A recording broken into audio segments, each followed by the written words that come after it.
Hebrews chapter 4, the Passion Translation. Now God has offered to us the same promise of entering into His realm of resting in confident faith. So we must be extremely careful to ensure that we all embrace the fullness of that promise and not fail to experience it. For we have heard the good news of deliverance just as they did.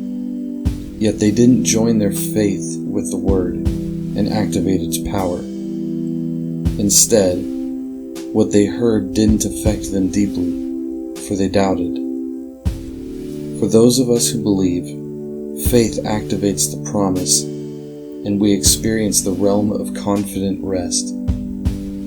For He has said, I was grieved with them and made a solemn oath. They will never enter into the calming rest of my spirit.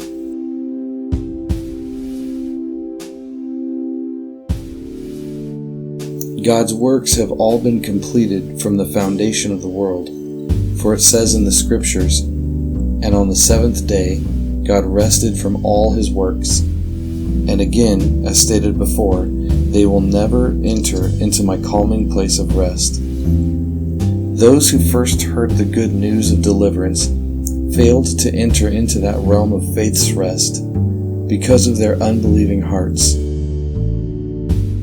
Yet the fact remains that we still have the opportunity to enter into the faith rest life and experience the fulfillment of the promise.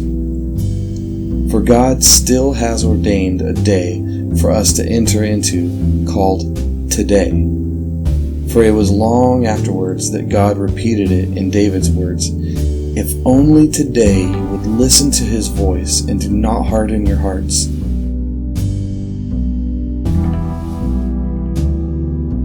Now if this promise of rest was fulfilled when Joshua brought the people into the land, God wouldn't have spoken later of another rest yet to come. So we conclude that there is still a full and complete rest waiting for believers to experience. As we enter into God's faith rest life, we cease from our own works, just as God celebrates His finished works and rests in them.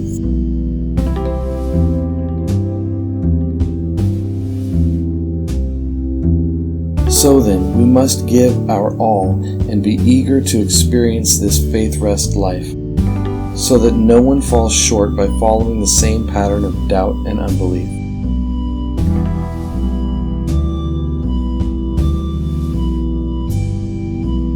For we have the living Word of God, which is full of energy, and it pierces more sharply than a soldier's sword. It will even penetrate to the very core of our being, where soul and spirit, bone and marrow meet. It interprets and reveals the true thoughts and secret motives of our hearts.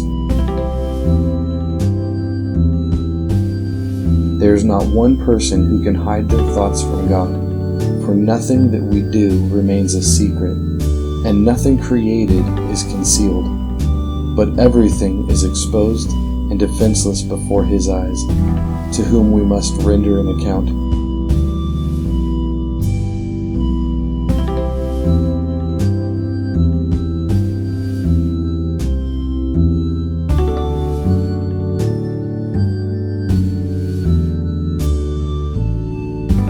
So then, we must cling in faith to all we know to be true.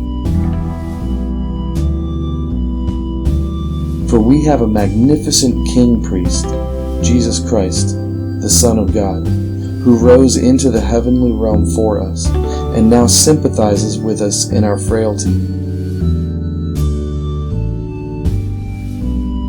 He understands humanity, for as a man, our magnificent King Priest was tempted in every way just as we are, and conquered sin.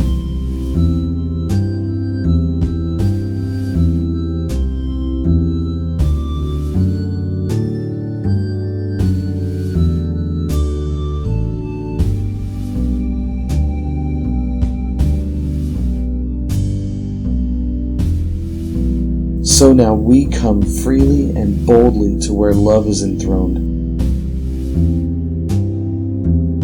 to receive mercy's kiss and discover the grace we urgently need to strengthen us in our time of weakness.